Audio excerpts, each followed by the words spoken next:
Kisah ini dimulai dengan pecahnya kiamat di dunia di mana zombie haus darah muncul dari segala penjuru. Di tengah bencana tersebut, protagonis kita bernama John merasa sangat asing di dunia apokaliptik yang kacau ini, karena selama hidupnya ia sudah lama memikirkan tentang kehancuran dunia, hingga tiba-tiba ia menemui ajalnya di tangan teman-temannya. Namun, untuk memahami konteks saat ini, kita perlu kembali ke 10 tahun yang lalu. Pada saat itu, perubahan besar terjadi di dunia ketika 90% umat manusia terinfeksi dan tubuh mereka bermutasi menjadi makhluk haus darah. Sementara di saat bersamaan, roda misterius turun dari langit bersinar layaknya cahaya. Saat itulah manusia menemukan kristal di kepala zombie yang bisa digunakan untuk memutar roda tersebut demi mendapatkan berbagai material, termasuk senjata hingga obat genetik yang memungkinkan penggunanya membangkitkan kekuatan supranatural. Tanpa pilihan lain, manusia mulai bertarung tanpa lelah demi mendapatkan roda-roda itu, mengubah dunia menjadi permainan bertahan hidup yang sinis dan kejam. Protagonis kita memutuskan untuk mengikuti aturan demi tetap hidup meskipun itu berarti harus mengabaikan prinsip-prinsipnya sebagai manusia. Setelah 10 tahun pelatihan yang berat, ia berhasil mengamankan posisinya dalam tim dengan keyakinan bahwa semua usahanya akan membawa masa depan yang lebih menjanjikan. Namun semuanya berakhir dengan pengkhianatan dan kematian di tangan salah satu rekannya. Saat ia mengira semuanya sudah berakhir, ia terbangun di samping Basi, seorang gadis yang sudah lama meninggal, di rumah yang sama tempat ia tinggal sebelum kiamat dimulai. Dalam keadaan telanjang dan agak bingung, ia menyadari bahwa hari itu adalah 10 September 2220, tepat satu hari sebelum kiamat dimulai. Saat ingatannya kembali, ia mencoba menghadapi kengerian karena harus menjalani kembali bencana tersebut. Namun dengan tekad yang kuat, ia mengingat keterampilan bertahan hidup dan pengalaman tempur selama 10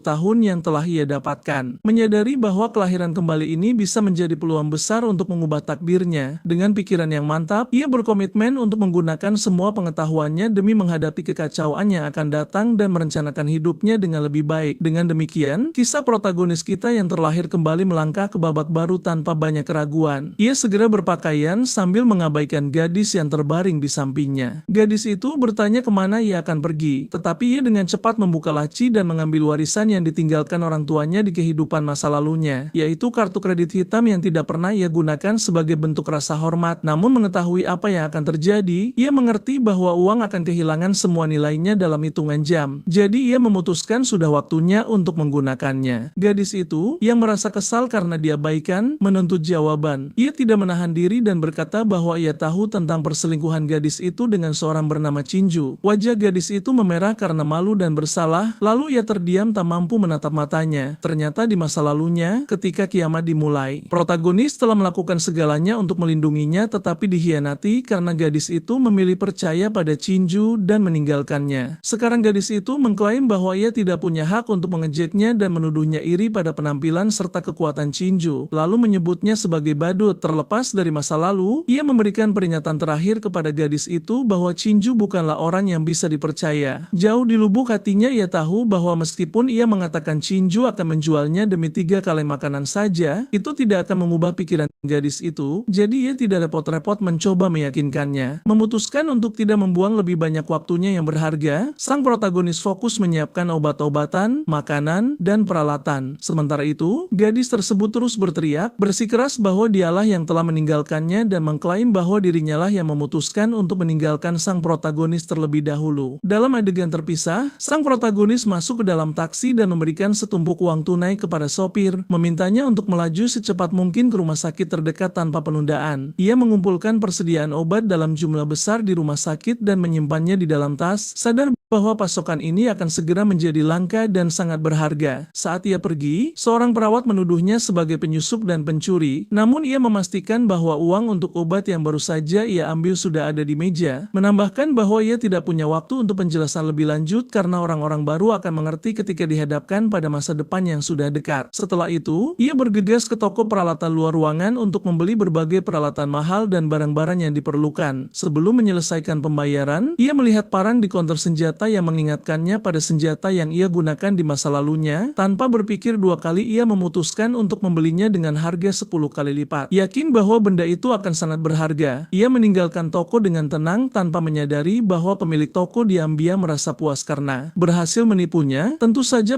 pemilik toko tidak tahu tentang masa depan yang berbahaya di depannya. Setelah mengumpulkan semua yang ia butuhkan, ia kembali ke taksi. Termotivasi oleh uang, sang sopir menginjak pedal gas dan melaju dengan kecepatan penuh menuju Menshan Adi. Sang protagonis ingat bahwa roda kiamat, yang juga dikenal sebagai roda perdagangan, adalah satu-satunya sumber daya bagi para penyintas dan harus berada di sana. Ia tahu ia harus bertindak cepat untuk mengamankan peralatan paling esensial dan kemampuan khusus yang tersedia. Oleh karena itu, ia menjanjikan tambahan uang sebesar 3.300 kepada sopir taksi jika ia berhasil sampai ke Menshan dalam waktu 5 menit. Sopir dengan cepat memindahkan persneling dan menyarankannya untuk berpegangan erat saat ia melaju kencang di jalan. Saat mobil semakin melaju, pikiran sang protagonis bekerja 1000 mil per jam, meninjau kembali apakah ada sesuatu yang terlupakan. Tiba-tiba ia ingat bahwa roda kiamat adalah satu-satunya sumber daya bertahan hidup karena air, makanan, peralatan, bahkan kemampuan khusus hanya bisa didapatkan dengan memutar roda tersebut. Ia harus sampai di sana lebih dulu. Namun tiba-tiba, taksi berhenti di pintu masuk tempat tersebut. Tanpa ragu, ia memerintahkan sopir untuk menerobos masuk dan berjanji akan bertanggung jawab atas segala kerusakan. Sang sopir patuh dan terus maju sementara polisi memanggil bala bantuan. Mobil dengan cepat mencapai area yang sepi dan sebelum turun, sang protagonis menyarankan sopir untuk berhenti dan meninggalkan area tersebut menuju tempat yang tidak terlalu ramai. Tiba-tiba para penjaga yang mengejarnya segera menahannya. Salah satu dari mereka menyebutkan bahwa sebuah taksi telah menembus penghalang keamanan mereka dan menuduhnya mencoba melarikan diri. Petugas memperingatkannya untuk tidak bertindak sembrono. Namun meskipun dalam situasi seperti itu, ia tetap tenang dan meminta mereka untuk melihat ke langit. Namun, suara gemuruh yang masif tumbuh semakin intens. Sebelum petugas bisa bertanya kemana harus melihat, ia tidak sempat merespons. Perlahan-lahan sebuah kapal perang muncul, menyebabkan ekspresi petugas berubah dari marah menjadi ketakutan dalam hitungan detik. Pada saat itu, John merasakan hawa dingin menyadari bahwa pemandangan tersebut mencerminkan persis apa yang terjadi 10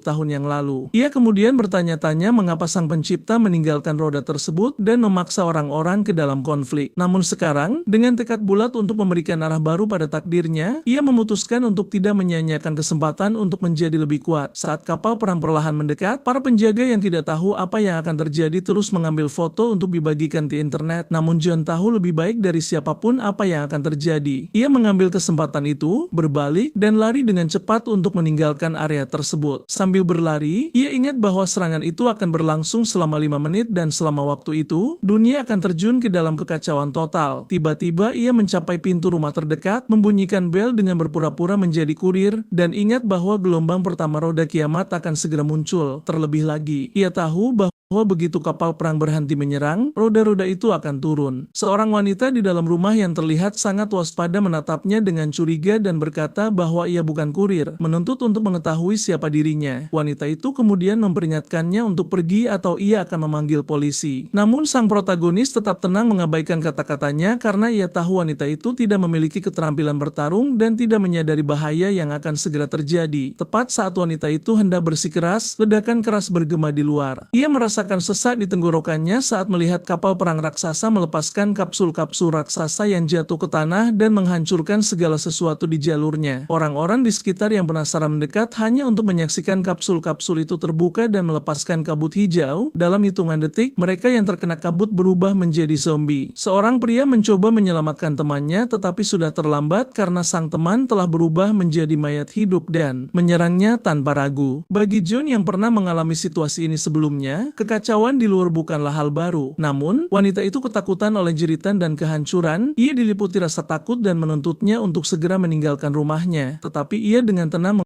mengabaikannya dan memperhatikan cahaya aneh yang datang dari dapur. Tanpa berpikir dua kali, ia menuju ke sana. Tiba-tiba ia menemukan sebuah roda emas raksasa yang muncul secara misterius. Wanita itu mengikutinya ke dapur, sama-sama terkejut dengan apa yang mereka lihat. Di tengah roda terdapat kristal abu-abu kusam, tanda bahwa itu adalah roda kristal tingkat 1. Meskipun begitu, John merasakan sedikit kepuasan mengetahui bahwa bahkan roda tingkat rendah seperti itu bisa menawarkan sesuatu yang berharga. Wanita itu masih bingung dan bertanya-tanya bagaimana sesuatu yang begitu aneh bisa muncul di rumahnya. Namun ia fokus pada hadiah tersembunyi di dalam roda dan memperhatikan ramuan penguat yang bisa meningkatkan kekuatan seseorang sebanyak 2 atau 3 kali lipat. Masalahnya adalah ia tidak memiliki kristal yang dibutuhkan untuk mengaktifkan roda tersebut. Setelah pengamatan lebih dekat, ia mendeteksi sesuatu yang aneh. Roda tingkat 1 biasanya membutuhkan 5 kristal, tetapi roda ini membutuhkan 7, menunjukkan bahwa mungkin ada sesuatu yang jauh lebih berharga di dalamnya. Setelah pemeriksaan lebih dekat, ia menemukan hadiah utama, yaitu kartu keberuntungan. Bingung dengan gumamannya, wanita itu bertanya apa kartu itu. Ia menjelaskan bahwa kartu keberuntungan memiliki kekuatan untuk meningkatkan kemampuan unik seseorang, seperti meningkatkan kekuatan fisik mereka atau memberikan binatang buas pendamping. Sementara itu, dalam pikirannya ia bertanya-tanya mengapa wanita itu belum berubah menjadi zombie, yang bisa berarti ia memiliki ketahanan terhadap racun. Ia berpikir ini mungkin membuatnya berguna di masa depan, mungkin sebagai asisten yang dapat diandalkan. Namun, wanita itu masih penuh ketidakpercayaan dan tidak puas dengan penjelasannya. Ia kemudian menunjukkan bahwa jeritan yang sebelumnya bergema dari luar tiba-tiba berhenti. Mata wanita itu melebar karena terkejut dan takut saat ia menyadari bahwa sesuatu yang mengerikan pasti telah terjadi. Mengabaikan bahaya, ia memutuskan untuk keluar dan menyelidiki sendiri. Ia tahu ini adalah kesalahan karena keheningan menunjukkan bahwa sebagian besar orang yang berteriak tadi sudah berubah menjadi zombie. Saat wanita itu membuka pintu, seorang zombie menerjangnya. Wanita itu tersandung dan jatuh ke tanah, berjuang dengan putus asa untuk melepaskan diri dari monster itu, tetapi sang protagonis bertindak cepat, melumpuhkan zombie itu dengan terampil dan mengembalikan kendali situasi. Ketika segalanya tampak hilang, kepala mayat hidup itu menggelinding pergi. Sangat terkejut, ia mendongak dan melihat sang protagonis berdiri di atasnya dengan parang berlumuran darah yang masih menetes. Ia telah menyelamatkan nyawanya tepat di saat terakhir. Ia kemudian membungkuk dengan tekad dan mengeluarkan kristal bersinar dari kepala monster itu. Mulut wanita itu ternyanya, menyadari bahwa kristal itu identik dengan yang ia lihat di roda misterius di dapurnya. Tanpa waktu untuk memproses apa yang baru saja terjadi, dua zombie dengan panik bergegas menuju pintu yang terbuka. Segera sang protagonis berteriak dengan mendesak, menyuruhnya untuk melihat ke belakangnya. Dalam gerakan yang lincah dan tepat, ia berputar cepat dan menghadapi dua zombie itu dengan tekad yang sengit. Dengan ketangkasan yang mengejutkan, ia menghindari serangan mereka dan memenggal kepala mereka dengan satu tebasan, melenyapkan kedua makhluk itu dengan efisiensi yang kejam. Wanita itu, yang kewalahan dan dengan jantung berdebar kencang, menyaksikan pemandangan itu dengan takjub. Apa yang dulunya tampak seperti pria biasa tanpa keistimewaan kini mengungkapkan dirinya sebagai ahli dalam melawan monster. Keterampilan dan ketenangan luar biasa dalam menangani situasi membuatnya sangat terkesan. Akhirnya membuatnya mengakui kompetensinya yang luar biasa di tengah kekacauan. Masih bingung, ia menanyakan namanya. Setelah memperkenalkan diri, ia mengulurkan tangan dan membantunya berdiri. Ia kemudian meminta nama wanita itu sebagai balasan. Ketika wanita itu menjawab, ia sangat terkesan karena ia tidak lain adalah Musen, spesialis legendaris yang pernah dibicarakan di masa lalunya. Sosok yang mampu menghadapi pasukan dewa sendirian. Namun, di sana ia hanyalah gadis yang lembut dan rapuh, jauh dari eksistensi kuat yang pernah ia kenal. Masih terkejut dengan reaksinya, ia menuntut jawaban, ingin tahu apa yang terjadi di luar. Ia menjelaskan bahwa bumi telah diserbu dan seperti yang bisa ia lihat, sebagian besar orang sudah berubah menjadi zombie. Lebih jauh lagi, ia masih tidak tahu siapa dalang di balik invasi tersebut. Ia menjelaskan bahwa beberapa orang di seluruh dunia, seperti mereka berdua, belum terinfeksi. Ia juga menyebutkan bahwa ia telah mengumpulkan kristal dari kepala mayat hidup, menunjukkannya pada benda-benda kecil berkilau yang menjadi kunci untuk bertahan hidup di dunia baru ini. Setelah mendengar semua ini, ia akhirnya mengerti gravitasi situasi di luar dan menyarankan untuk mencari bantuan dari pemerintah atau militer. Namun, ia menggelengkan kepala sebagai penolakan, mengomentari bahwa entitas-entitas itu kemungkinan besar telah runtuh dalam hitungan menit sejak serangan dimulai. Dengan keyakinan besar, ia menyimpulkan bahwa seluruh bumi telah berubah menjadi medan permainan bagi zombie. Dalam pikirannya, protagonis merenungkan bahwa jika ia adalah seorang spesialis dalam melenyapkan zombie di masa lalu, ia pasti memiliki kemampuan luar biasa yang masih tersembunyi. Mempertimbangkan bahwa ia membutuhkan asisten,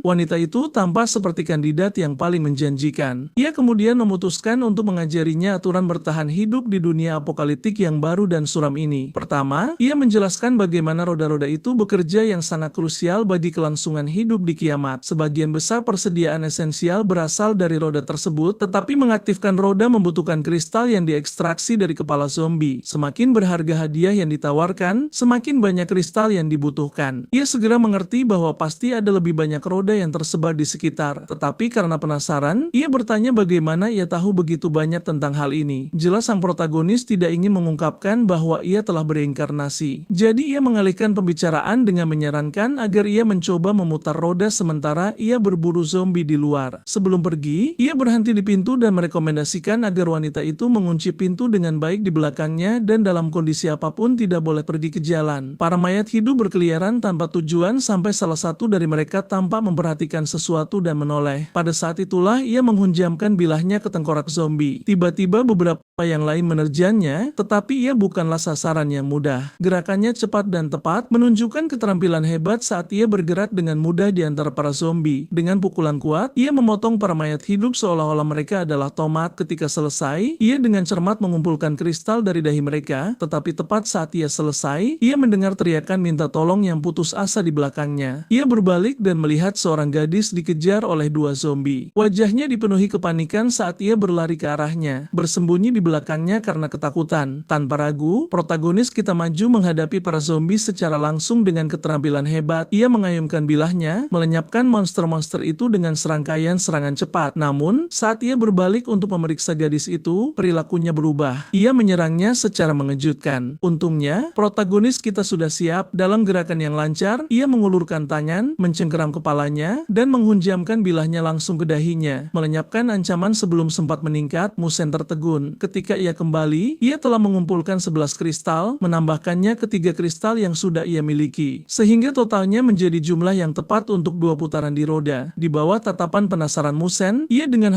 hati-hati memasukkan kristal ke dalam slot satu par. 1. Ketika kristal terakhir menghilang, roda mulai berputar, gerakannya hipnotis, penuh janji tentang apa yang mungkin muncul dari putarannya yang hiruk-pikuk. Keduanya menunggu dengan cemas, berharap untuk mendapatkan sesuatu yang berguna seperti obat fungsional. Akhirnya, roda berhenti dan mengungkapkan 4 kaleng makanan. Saat melihat hasilnya, ia merasa sangat kecewa dengan konteks apokaliptik saat ini. Makanan kaleng meskipun berharga, bukanlah yang paling mereka butuhkan pada saat itu. Sebenarnya, ia menginginkan sesuatu yang akan memberikan keuntungan nyata dalam perjuangan untuk bertahan hidup, bukan hanya lebih banyak persediaan. Selain itu, ia sudah mengumpulkan sejumlah besar makanan selama perburuan zombinya, cukup untuk menopang mereka dalam waktu yang lama. Dengan demikian, makanan kaleng tampak seperti pemborosan putaran yang berpotensi berharga. Frustrasi dengan nasib buruknya, ia menyarankan agar wanita itu mencoba menggantikannya, berpikir bahwa mungkin keberuntungannya lebih menguntungkan. Ia menyerahkan kristal yang tersisa padanya. Dengan hati-hati yang sama, wanita itu memasukkan kristal ke dalam slot dan roda mulai berputar. Keduanya menyaksikan dengan antisipasi sementara ia merenungkan bahwa setiap putaran di awal Tiamat adalah krusial karena bisa menawarkan peningkatan signifikan dalam kemampuan bertarung dan akibatnya dalam bertahan hidup. Yang mengejutkan, roda mengungkapkan kartu eliminasi kali ini. Ia menjelaskan bahwa kartu itu memungkinkan mereka untuk melenyapkan satu hadiah dari roda. Meskipun tidak tampak esensial pada saat itu, ia percaya nilainya akan signifikan ketika dibutuhkan untuk memutar roda demi mencari peralatan dan keterampilan esensial. Ia kemudian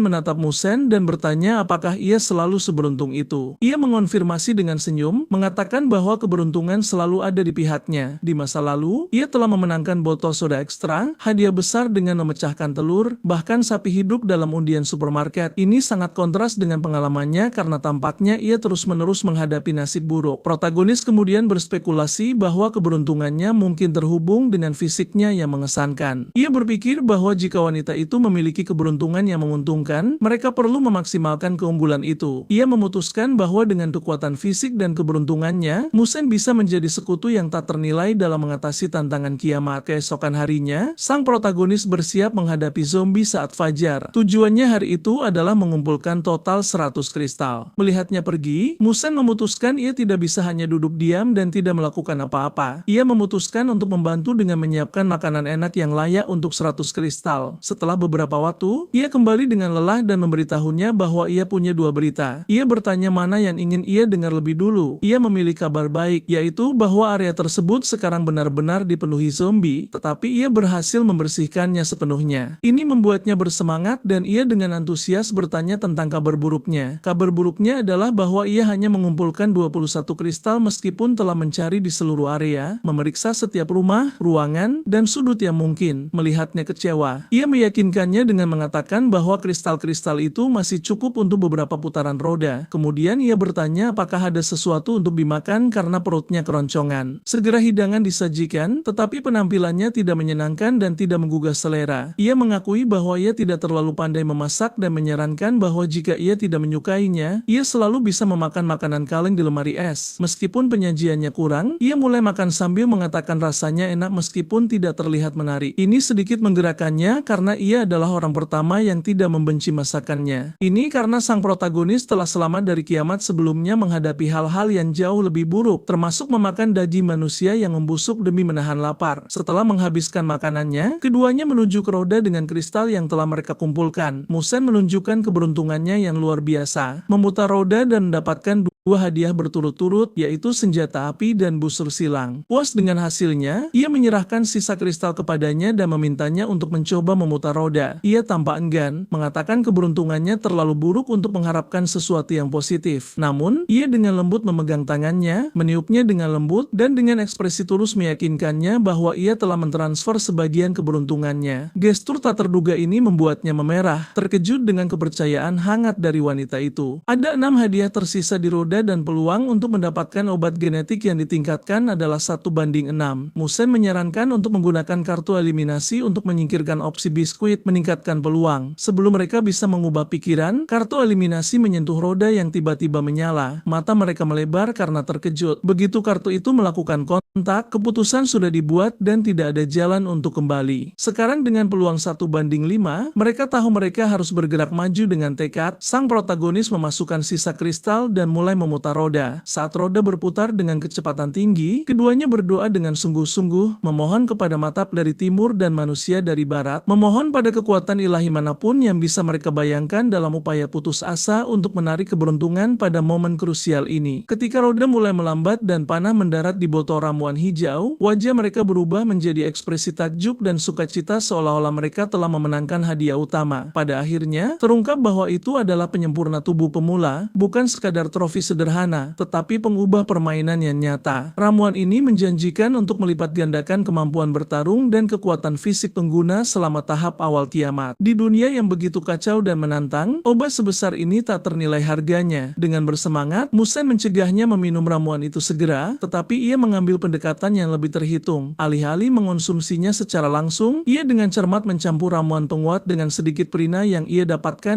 dari rumah sakit, menuangkan kedua cairan itu ke dalam nampan. Ia menjelaskan bahwa dengan menggabungkan zat-zat tersebut, dimungkinkan untuk melipat gandakan volume ramuan, secara efektif mengubah satu botol menjadi 2. Selain itu, ia menyebutkan bahwa roda yang mereka gunakan tidak unik, ada banyak yang lain tersebar di berbagai area, masing-masing dengan hadiahnya sendiri. Dengan botol tambahan yang mereka buat, mereka bisa menukarnya dengan penyintas lain untuk mendapatkan kartu keterampilan berharga atau obat-obatan khusus. Strategi ini tidak hanya meningkatkan kekuatan jangka pendek mereka, tetapi juga membuka peluang baru untuk perdagangan dan negosiasi, memperkuat prospek kelangsungan hidup jangka panjang mereka. Tiba-tiba 2 ramuan penguat yang baru dibuat muncul di hadapan mereka. Musen hendak bertanya bagaimana ia tahu cara membuat obat itu, tetapi sebelum ia bisa merumuskan pertanyaan, ia mengalihkan pembicaraan. Ia menyebutkan bahwa suhu air obat terlalu tinggi dan perlu diturunkan segera. Ia kemudian menekankan pentingnya menghafal setiap detail proses dan suhu idealnya. Pola-pola itu, karena dialah yang harus meracik ramuan itu di kesempatan berikutnya. Ia memahaminya, merasa yakin bahwa ia mampu menangani tugas tersebut, bersyukur atas kesempatan untuk belajar, dan siap menghadapi tantangan dengan penuh tekad. Setelah menyelesaikan persiapan ramuan, Musen tidak bisa menahan rasa penasarannya dan sekali lagi bertanya kepada sang protagonis bagaimana ia bisa tahu begitu banyak tentang pembuatan obat. Namun, sebelum ia sempat menjawab, suara ketukan yang tiba-tiba dan aneh terdengar dari luar. Ekspresinya segera berubah serius, dan ia dengan cepat menuntunnya ke lantai atas. Dengan bingung, ia bertanya mengapa pria itu tampak begitu waspada. John menjelaskan bahwa suara itu berasal dari kumbang busuk yang bermutasi akibat virus menular. Belalang-belalang ini telah berevolusi menjadi serangga kanibal. Meskipun secara individu tidak berbahaya, mereka bergerak dalam kawanan, dan kehadiran satu ekor saja menandakan bahwa seluruh gerombolan bisa saja berada di dekat mereka. mereka. Dan benar saja, dengan usaha minimal, kawanan belalang itu menerobos pintu dan merangsek ke arah mereka. Keduanya mencoba memblokir pintu masuk menggunakan lemari, tetapi ia memperingatkan bahwa serangga-serangga ini jauh lebih berbahaya daripada yang terlihat. Mereka tidak hanya bisa menginfeksi manusia, tetapi juga memiliki kemampuan untuk menginfeksi tanaman, mengubahnya menjadi organisme zombie. Dengan demikian, ancaman tersebut jauh lebih besar daripada yang mereka bayangkan sebelumnya saat mereka merasa aman. Suara ketukan itu kembali terdengar, kali ini dengan intensitas yang lebih kuat. Terkejut, ia segera melompat ke pelukan pria itu, tetapi ia menenangkannya dengan mengatakan tidak perlu takut dan berjanji bahwa ia ada di sana untuk melindunginya. Kata-katanya memberikan rasa tenang padanya, namun setelah menyadari bahwa pintu itu dihantam dengan keras, ia sadar pintu itu tidak akan bertahan lama. Ia memutuskan agar gadis itu berlindung di kamar mandi sementara ia bersiap menghadapi kawanan yang mendekat. Ketika ia bertanya bagaimana pria itu berencana bertahan melawan begitu banyak serangga, ia menenangkannya dengan mengatakan bahwa itu hanya akan memakan waktu beberapa menit. Tanpa ragu, ia meraih ramuan penguat yang baru saja mereka buat. Sadar akan efek sampingnya, namun tahu bahwa itu adalah pilihan terbaiknya, ia meminum ramuan itu tanpa berpikir dua kali. Tak lama setelah meminumnya, rasa sakit yang tak tertahankan menjalar ke seluruh tubuhnya, membuatnya ambruk ke lantai. Tiba-tiba ia merasa seolah-olah seluruh tubuhnya terbakar saat rasa sakit itu meningkat. Kumbang-kumbang mutan akhirnya berhasil mendobrak pintu, tetapi efek ramuan mulai bermanifestasi. Dalam sekejap mata, kilatan baja melesat di udara, menusuk salah satu kumbang. Diberdayakan oleh kekuatan ramuan, ia melancarkan aksi, menyergap kawanan itu dengan presisi tinggi. Efek samping ramuan menyebabkan rasa sakit yang tak tertahankan, membuatnya berteriak murka saat bertarung. Meskipun dikepung oleh kumbang mutan, ia terus maju dengan senjatanya, menebas mereka dengan mudah dalam serangkaian serangan yang menggila. Ia memusnahkan gerombolan itu, meninggalkan jejak pembantaian di jalurnya. Darah hijau para monster memercik ke dinding dan lantai saat ia melenyapkan makhluk terakhir. Akhirnya, ketika kumbang terakhir jatuh, ia berdiri tegak di tengah kehancuran, terengah-engah setelah pertempuran. Tubuhnya gemetar karena pertempuran sekaligus efek samping ramuan saat ia mengamati pemandangan tersebut. Rasa tidak tenang menyelimutinya, kemunculan kawanan belalang seringkali menjadi pertanda kehadiran Ratu Belalang. Ia tahu jika ia tidak menghadapinya, kawanan itu akan terus berkembang biak tanpa henti. Saat ia merenungkan hal ini, mutasi besar muncul di depan matanya. Ratu Belalangnya murka, marah karena pembantaian kawanannya, menyemprotkan cairan hijau ke arahnya. Untungnya, sang protagonis bereaksi cepat, berhasil menghindari semprotan asam tersebut. Cairan itu mendesis dan mengikis segala sesuatu yang disentuhnya, tetapi ia tidak membiarkan hal itu mengintimidasi dirinya. Ketika Ratu Belalang menyerbu lagi, ia memutuskan untuk tidak menahan diri. Ia melompat ke udara dengan sekali lonjakan, melayang di atas sang ratu sebelum menghujamkan pedangnya dengan kuat ke punggungnya. Ratu Belalang mengeluarkan jeritan kesakitan yang mengerikan, menggeliat dalam penderitaan. Mengikuti prinsipnya untuk menyerang saat musuh berada di posisi paling rentan, sang protagonis memutar gagang pedangnya dan menancapkannya lebih dalam lagi. Tak lama kemudian, kekuatan sang ratu memudar dan ia akhirnya dikalahkan. Setelah pertempuran, ia terhuyung-huyung ke kamar mandi, sadar bahwa semakin ia memaksakan diri, semakin buruk efek samping ramuan itu. Namun, saat membuka pintu, Musen melompat ke pelukannya. Meskipun kelelahan, ia merasakan sensasi yang menenangkan dan dengan lembut memintanya untuk tidak menangis, mengingatkan bahwa air mata tidak berguna di tengah kiamat. Perlahan, gadis itu tenang meskipun syok karena diselamatkan dari mimpi buruk masih tersisa. Memalingkan kepalanya untuk melihat kekacauan berdarah di luar, perutnya mual dan ia merasa ingin muntah saat ia bertanya-tanya bagaimana mereka akan menangani tumpukan mayat itu. Sang protagonis berkomentar bahwa semua itu adalah makanan segar dan bergizi, menyeratkan bahwa seiring berjalannya waktu, itu bisa menjadi sumber penghidupan mereka. Mowing menatapnya dengan skeptis, dan ia menjelaskan bahwa persediaan makanan akan semakin langka setelah setahun dan bahwa para mutan itu akan menjadi salah satu dari sedikit sumber daya yang bisa dimakan. Ia merinci bahwa di masa kiamat, makanan akan berasal dari 3 sumber utama, barang yang tidak mudah rusak, persediaan hasil jarahan, dan mayat para mutan. Gagasan untuk mengonsumsi makhluk-makhluk itu membuatnya ngeri, tetapi pria itu, dengan sikap pragmatisnya, mengingatkan bahwa memakan mutan jauh lebih bisa diterima daripada harus melakukan kanibalisme. Putus asa, ia melengkapi diri dengan apapun yang bisa ia temukan dan memulai tugas yang yang tidak menyenangkan, yaitu memotong anggota tubuh yang terpisah-pisah. Segera, ia memiliki tumpukan potongan daging besar dan kecil di dalam bak. Pada saat itu, pria itu, ia mengamati adaptasi cepatnya, memujinya karena terbiasa begitu cepat dengan tugas yang menjijikan. Namun, tidak lama kemudian ia mendekatinya dengan ransel tersampir di bahu, mengatakan ia perlu pergi untuk mengumpulkan lebih banyak kristal zombie. Ia kemudian menenangkannya, meminta kepercayaannya dan berjanji untuk kembali. Dengan tatapan tertuju padanya saat ia pergi, sang protagonis sekali lagi memberanikan diri menghadapi bahaya, sadar sepenuhnya bahwa ia harus keluar dari tempat perlindungan sementaranya. Saat menavigasi jalanan yang sunyi, inderanya tetap tajam, waspada terhadap tanda-tanda kehidupan. Namun, ia hanya menemukan sisa-sisa mayat hidup dan manusia yang dibunuh, tubuh mereka berserakan di aspal. Sampai di persimpangan, ia tiba-tiba mendengar teriakan minta tolong yang membuatnya berhenti mendadak. Terkejut, sang protagonis bertanya-tanya orang ceroboh macam apa yang berteriak begitu putus asa dalam situasi seperti itu. Seolah-olah mereka mengundang semua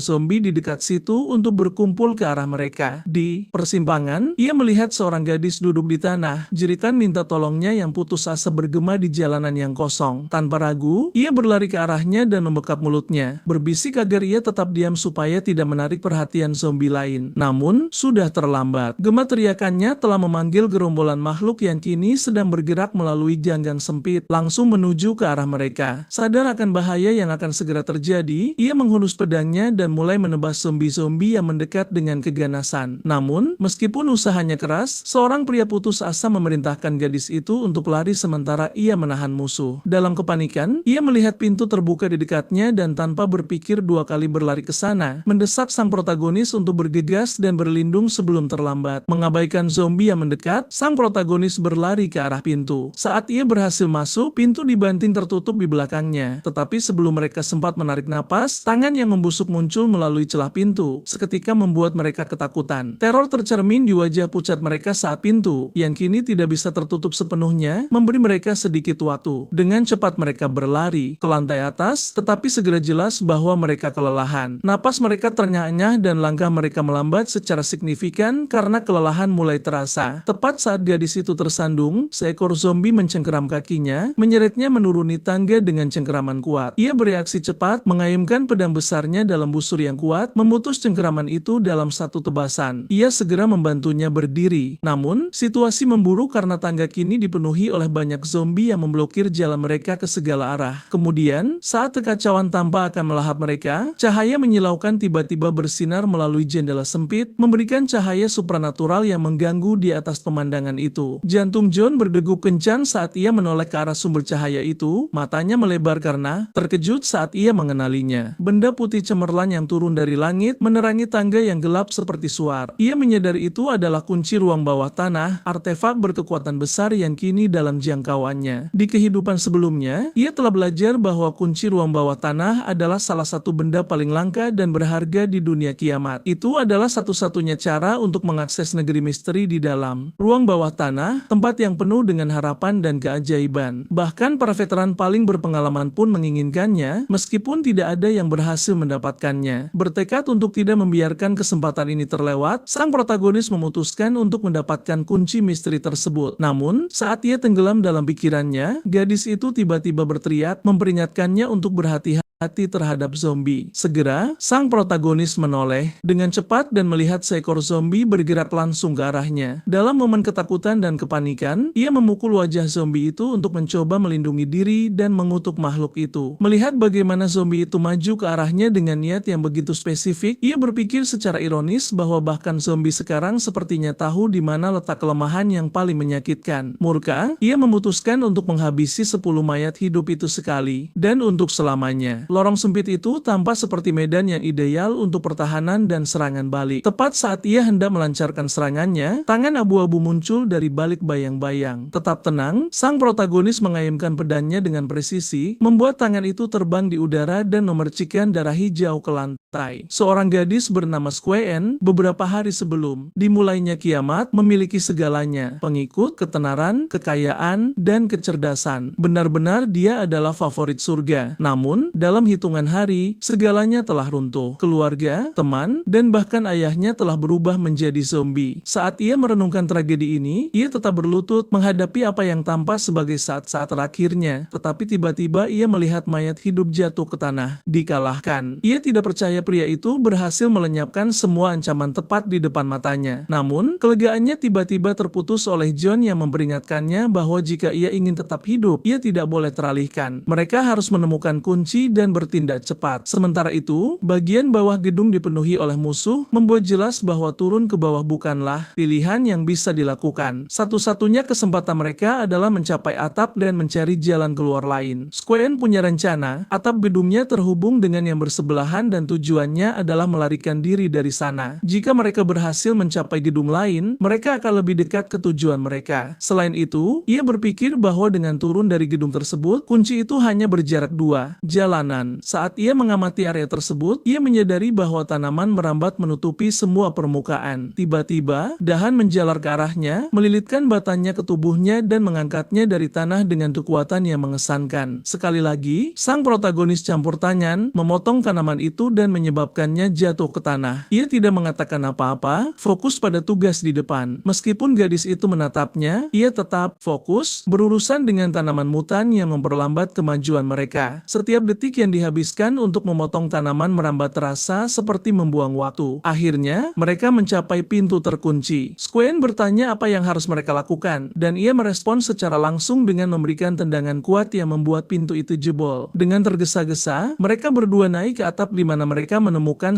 sekelompok penyintas sudah berkumpul dan waspada. Seorang pria pirang dengan pemukul bisbol mendekat dengan ekspresi bermusuhan, menuntut untuk mengetahui apa yang mereka lakukan di sana dan memperingatkan bahwa mendobrak pintu bisa menarik lebih banyak zombie. Segera, sang protagonis melangkah maju, menjelaskan bahwa mereka tidak memiliki niat lain dan bahwa mereka telah melenyapkan semua zombie di gedung itu. Pria pirang itu terkejut dan bingung, tidak percaya bahwa ada orang yang membersihkan semua zombie di tempat berbahaya seperti itu. Meskipun ia mencoba untuk tetap tenang, ketidakpercayaannya tetap ada. Rekan-rekan pria pirang itu campur tangan, berargumen bahwa Squaen dan sang protagonis tidak mungkin tahu tentang kehadiran penyintas lain. Saat situasi menjadi tenang, John memeriksa lingkungan di sekitar atap, mencari solusi. Pria pirang itu bertanya tentang tujuannya, dan John mengungkapkan bahwa tujuannya adalah mencapai sekolah menengah di sisi lain. Pria pirang itu mempertanyakan bagaimana ia berencana menyeberangi jalanan yang dipenuhi zombie, yang kemudian dijelaskan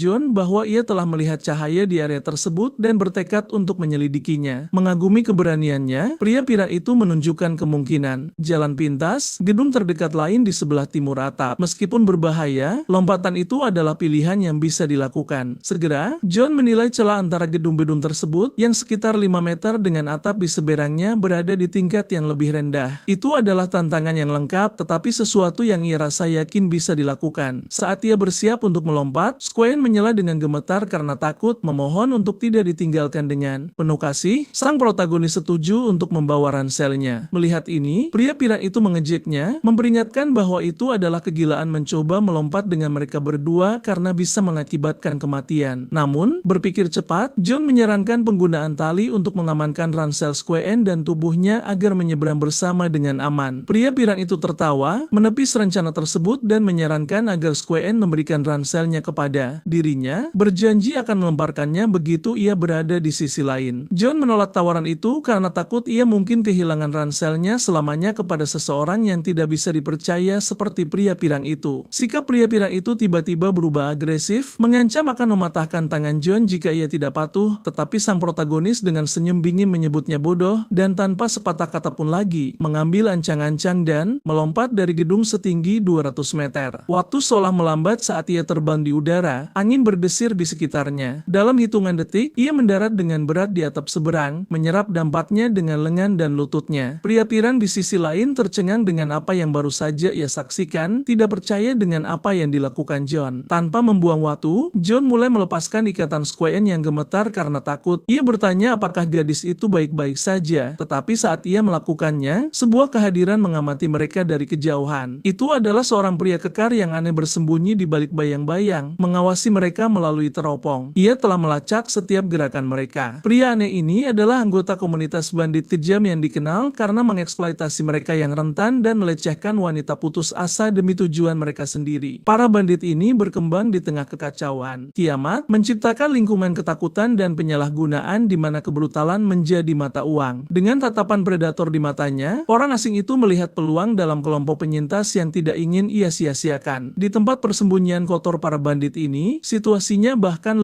lebih menyedihkan. Para wanita yang ditangkap sangat menderita dan suasana pembusukan serta keputusasaan melekat di setiap sudut. Namun pada saat itu, seorang pria botak campur tangan menunjukkan bahwa kantor kepala sekolah dikunci oleh seorang siswa yang telah menjadi penghalang. Tanpa pilihan lain, salah satu bandit menyarankan untuk menunggu seseorang yang disebut saudara kelima yang merupakan pemimpi mereka, sementara yang lain dengan senyum kejam mengusulkan untuk melemparkan semua gadis itu ke zombie. Sebuah solusi kejam yang cocok dengan sifat kejam kelompok mereka. Ancaman bandit itu diartikan sebagai entitas menyeramkan yang melayang di atas situasi, menambahkan lapisan bahaya dan keputusasaan ekstra ke dunia yang sudah kacau. Namun kemudian, pria berambut putih berargumen bahwa mereka seharusnya tidak menyingkirkan mereka. Namun, ini membuat pria botak yang tampaknya percaya bahwa mereka sudah melewati titik tidak bisa kembali. Saat mereka terus berdebat, raksasa yang telah mengamati dengan cermat dalam penderitaan memasuki ruangan. Dia adalah saudara kelima. Pada saat itu, salah satu pria memberitahu kelompok tersebut bahwa gedung yang mereka tempati sekarang dikepung oleh gerombolan besar zombie, menjebak mereka di dalam. Salah satu pria mengeluh tentang bagaimana satu malam telah mengubah keseimbangan dunia secara drastis. Saudara kelima tertawa, menepis kekhawatiran itu dan memberitahu mereka untuk melakukan apapun yang mereka anggap terbaik, berkomentar bahwa di dunia ini hanya yang terkuat yang berkuasa atas orang lain. Bagi mereka, bahkan kiamat dianggap sebagai surga yang mutlak. Setelah itu, kita melihat sang protagonis mempertaruhkan nyawanya saat menyeberangi jalanan berbahaya di tengah malam untuk mencari kunci ruang bawah tanah. Gerakannya tepat dan berhati-hati, dengan mudah menghindari monster yang mengintai di sekitar. Namun, Squain di sisi lain berjuang untuk mengikuti kecepatan. Napasnya berat, kelelahan membebani dirinya, dan ia akhirnya memintanya untuk melambat karena ia tidak ingin ditinggalkan. Sang protagonis yang sedikit kesal dengan tenang berkomentar bahwa ia memperlambat jalannya secara signifikan, dan secara bersamaan merenungkan bagaimana gadis itu telah menjadi beban. Ia merasa tertipu karena membantunya, hanya karena ia tampak seperti gadis yang cantik dan gesit. Frustrasinya terlihat jelas, tetapi terlepas dari ketidakpuasannya, ia memutuskan untuk melambat sedikit lebih banyak, memungkinkannya untuk mengikuti dengan nyaman. Sesampainya di sekolah, sang protagonis dan Squain disambut dengan kesunyian yang mengganggu. Ketiadaan suara apapun yang menunjukkan kehadiran zombie menciptakan suasana yang tegang dan membingungkan. Kesunyian terasa tak berujung dan John tidak bisa tidak bertanya-tanya di mana musuh-musuh itu berada. Dengan pengalamannya yang terakumulasi, ia menyimpulkan bahwa para zombie mungkin terkonsentrasi di tempat lain, yang terbukti menjadi asumsi yang benar. Saat memasuki gedung sekolah, pemandangannya sunyi. Lorong-lorong dan ruang kelas dipenuhi oleh para siswa yang terjebak dan sangat putus asa. Beberapa telah membuat barikade darurat dengan meja dan kursi, mencoba melawan pengepungan zombie. Meskipun mereka tidak tampak hadir pada saat itu, para zombie terus menjadi ancaman konstan. Wajah para siswa mencerminkan campuran kepanikan dan kepasrahan. Mereka tahu bahwa bahkan jika mereka berhasil menahan zombie, kelaparan dan kesepian pada akhirnya akan membawa mereka pada kematian jika mereka tidak menemukan solusi. Tiba-tiba, keduanya bergerak dengan hati-hati melalui lorong-lorong dan seorang gadis yang terjebak di salah satu ruangan melihat mereka. Dipenuhi harapan dan keputusasaan, ia mulai berteriak minta tolong. Suaranya gemetar karena ketakutan. Squain secara naluriah bergerak untuk merespons, tetapi sang protagonis dengan cepat mengingatkannya bahwa membuat suara bisa menarik zombie di dekatnya, menempatkan mereka langsung dalam bahaya. Ia menunjukkan dengan kekerasan yang menyakitkan bahwa gadis itu tidak akan mampu membela diri jika mereka diserbu. Kata-katanya keras tetapi berakar pada realitas pahit dari apa yang terjadi. Squain ragu-ragu. Perasaan kasihan meluap saat ia melihat para siswa yang terjebak,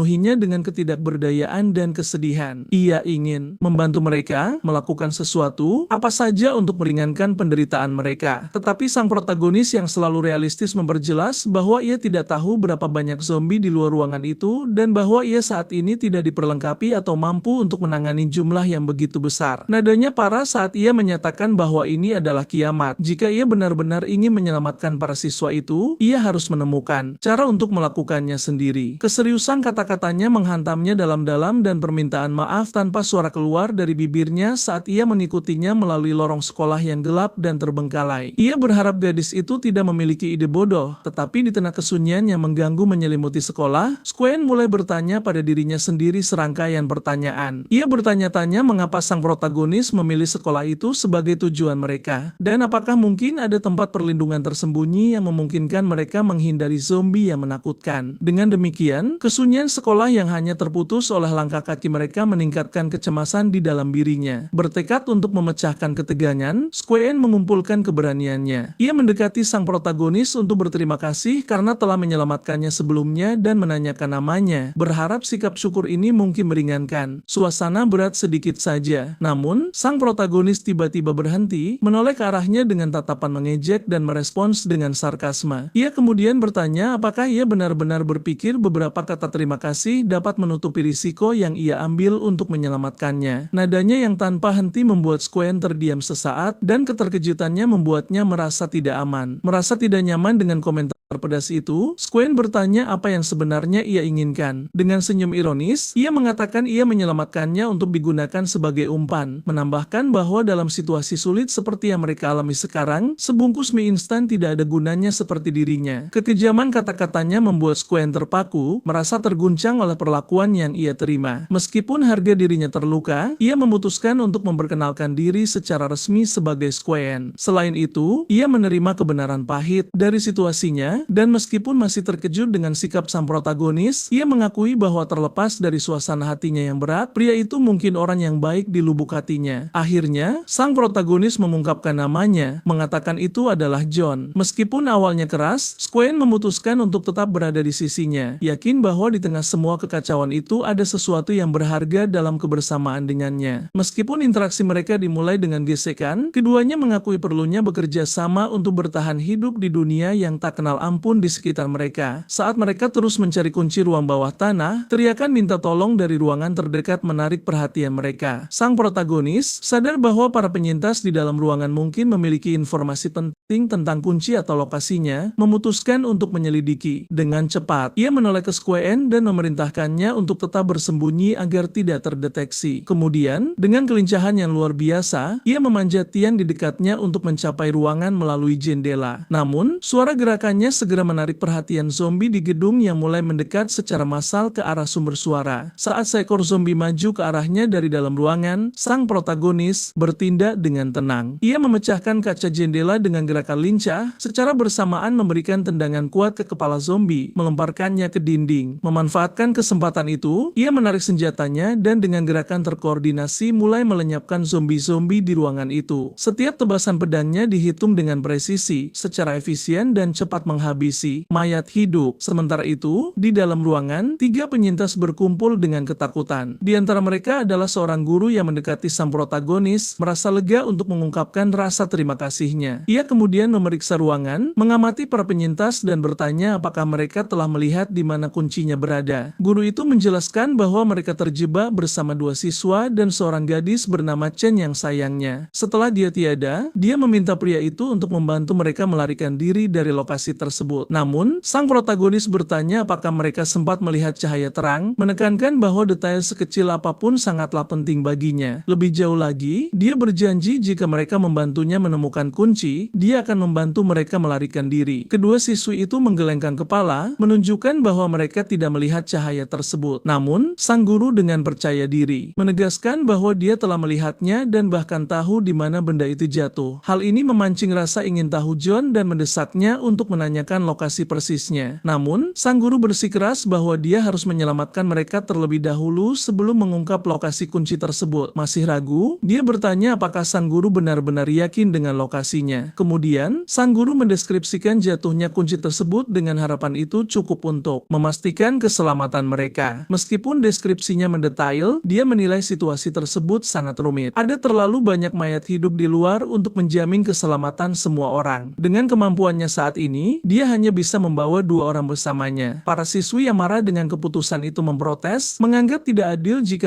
hanya 2 orang yang diselamatkan. Namun, sang protagonis mengabaikan permohonan mereka, mengingatkan bahwa tidak ada keadilan di tengah kiamat karena hanya yang kuat yang bertahan hidup sementara yang lemah binasa. Para siswi ketakutan, tetapi sang guru dengan lembut mengelus bahu mereka, mencoba memberikan sedikit ketenangan. Dari kejauhan, John memerintahkan mereka untuk memutuskan siapa di antara mereka yang akan ikut dengannya, memahami bahwa hanya 2 yang bisa diselamatkan dari 3 orang. Tanpa ragu, sang guru menawarkan kesempatan keselamatan itu kepada para siswi. Mengamati keputusannya, sang protagonis meyakinkan sang guru bahwa dia akan membawa 2 gadis muda itu ke tempat aman. Namun, saat kembali mendesaknya untuk lokasi kunci yang tepat, sang guru mengejutkannya dengan bersikeras agar dia menunggu sampai para siswi itu aman. Setelah itu, dia berjanji akan menuliskan lokasinya di selembar kertas dan menjatuhkannya ke tanah setelah mereka aman. Dengan nada dingin, sang protagonis berkomentar bahwa dia berharap sang guru tidak akan menyesali pilihan pengorbanannya, lalu memerintahkan para siswi untuk mengikutinya. Pada saat itu, dia bisa merasakan kehadiran 3 zombie yang mengintai tepat di balik pintu. Dengan cepat, dia menginstruksikan sang guru untuk menutup pintu segera setelah mereka pergi. Saat dia membuka pintu, salah satu zombie mencoba menyelinap masuk, tetapi dia lebih cepat melayangkan tendangan kuat yang membuat makhluk itu terpental. Dengan gerakan gesit, dia memenggalnya dengan tebasan bersih. Sementara itu, sang guru, meskipun tampak bertekad, merasa sama takutnya di dalam hati seperti yang lain. Namun, dia tetap teguh dan sepenuhnya sadar akan tugasnya untuk melindungi para siswi. Sambil memegang kedua gadis itu, dia dengan cepat memimpin mereka turun ke bawah. Namun, ada sesuatu yang terasa aneh. Seluruh koridor benar-benar sunyi senyap tanpa ada zombie yang terlihat. Tiba-tiba, aura monster yang mengerikan tampak menggantung di udara dan dia dengan cepat memperingatkan mereka untuk melambat. Namun, para siswi yang cemas bertanya apakah dia merasakan sesuatu yang aneh karena jalur di depan tampak bersih. Mengabaikan apakah instingnya mungkin salah, sang protagonis terus bergerak maju menuruni tangga, tetapi tiba-tiba monster raksasa yang mengerikan menerjang mereka dalam serangan kejutan. Bereaksi seketika, John menghunus parangnya dan mengayunkannya ke atas, hanya agar monster itu menghilang sebelum bilahnya bisa mengenainya. Para gadis itu kebingungan bertanya mengapa mereka berhenti lagi. Sekarang semakin yakin akan bahaya yang mengelilingi mereka. Sang protagonis meminta mereka untuk tetap diam. Setelah pencarian yang melelahkan, dia tidak menemukan apapun, membuatnya mempertanyakan apakah inderanya sedang menipunya. Namun, monster itu perlahan mendekati gadis-gadis itu sedikit demi sedikit sementara mereka tidak menyadari bahaya yang mengintai. Sang protagonis yang tenggelam dalam pikirannya merasakan aura aneh di sekitarnya menumpulkan instingnya. Tiba-tiba,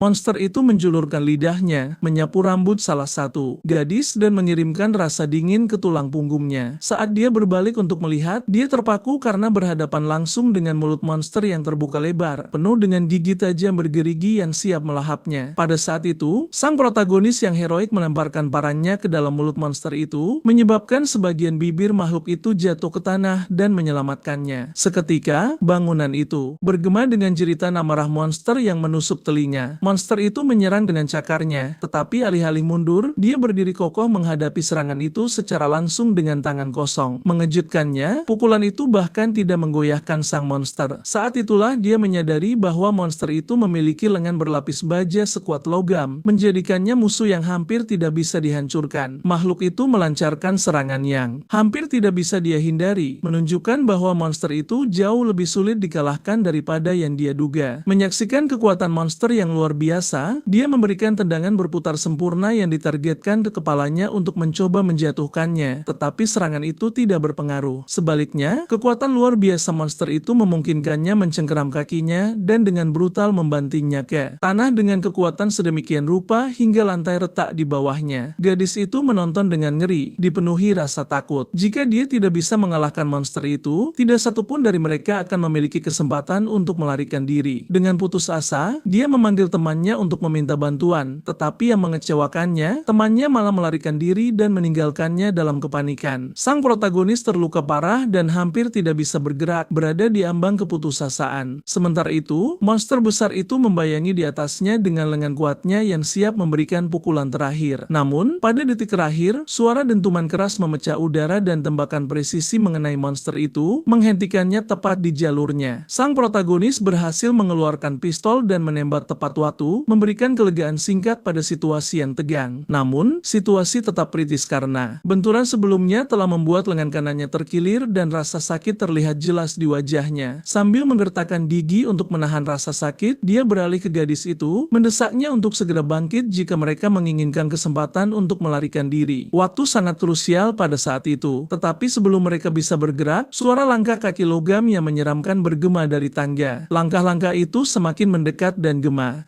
Logam yang menghantam tanah menunjukkan bahwa sesuatu yang besar dan berbahaya sedang mendekat. Dengan tekad baja, sang protagonis mencoba bangkit menggunakan kakinya yang sehat untuk menyeimbangkan diri sambil mempererat cengkeramannya pada pistol. Gemetar namun bertekad, gadis itu berdiri dan bersiap untuk mengikuti. Tahu mereka tidak bisa membuang waktu lagi dan setiap detik yang dihabiskan di tempat itu bisa berarti akhir dari segalanya. Jadi, mereka bergegas menuju pintu keluar. Suara langkah kaki semakin keras, tetapi dalam hitungan detik, Xuan yang telah memanjat dari bawah menerjang ke pelukan mereka. Terengahannya dan ketakutan, dia berkata bahwa dia telah menunggunya begitu lama hingga dia merasa ketakutan setengah mati. Merasa lega melihat bahwa dia bukan salah satu dari mayat hidup, kedua gadis itu menghela napas dalam-dalam karena lega. Shin menjelaskan bahwa setelah pencarian panjang, dia akhirnya menemukannya. Sebelumnya, di pusat multimedia, kilatan cahaya yang tiba-tiba telah menyebabkan munculnya gerombolan zombie dari segala arah. Terjebak dalam kekacauan, dia diliputi rasa takut dan tidak punya pilihan selain melarikan diri dengan putus asa, berlari menaiki tangga untuk menemukannya. Saat dia menjelaskan, potongan-potongan teka-teki itu mulai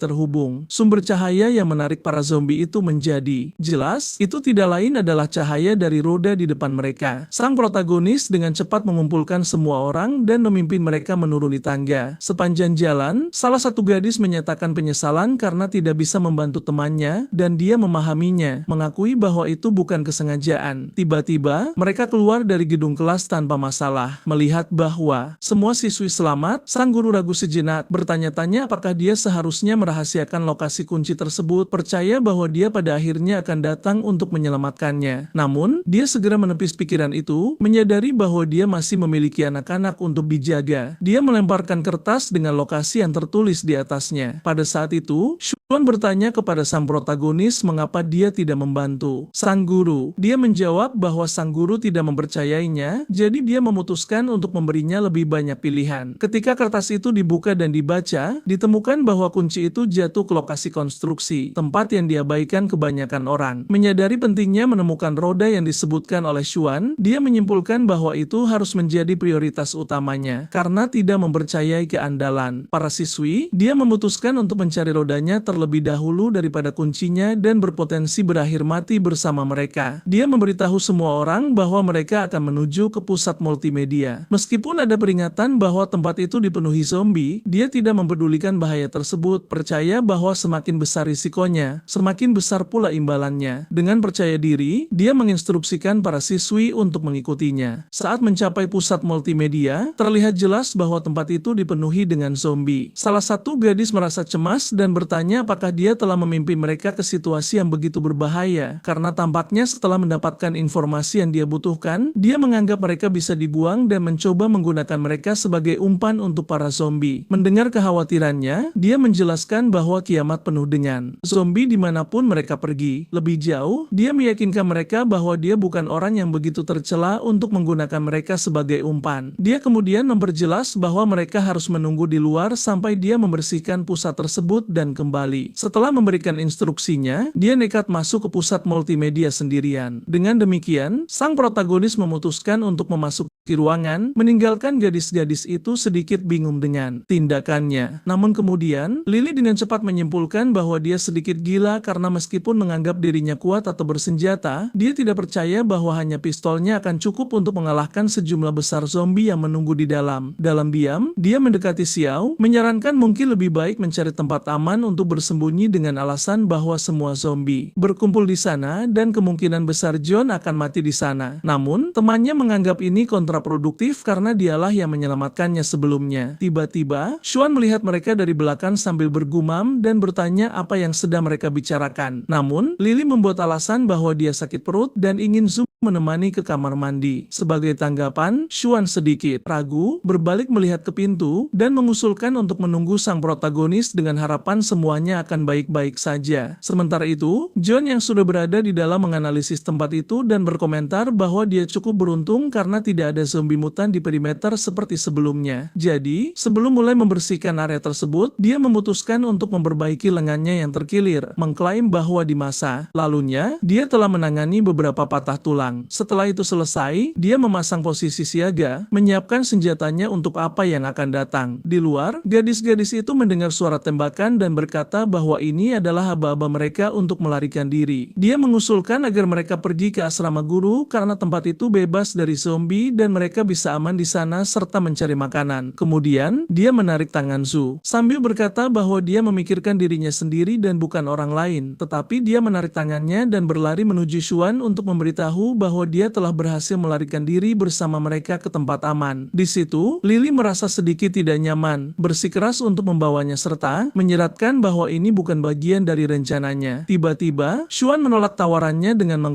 klaim bahwa setelah menjauh dari John, itu hanya akan menjadi masalah waktu sebelum mereka tidak bertahan hidup karena sang MC sangat kuat dan berada di sisinya sangat menguntungkan dimanapun. Namun, para siswi terus ragu, berpikir bahwa dia tidak bisa mempertahankan diri sendirian. Pada saat itu, John menyadari bahwa para zombie tertarik ke tempat itu karena roda yang bukan sembarang roda, melainkan roda dengan 3 warna. Sayangnya, disinilah kita mengakhiri videonya.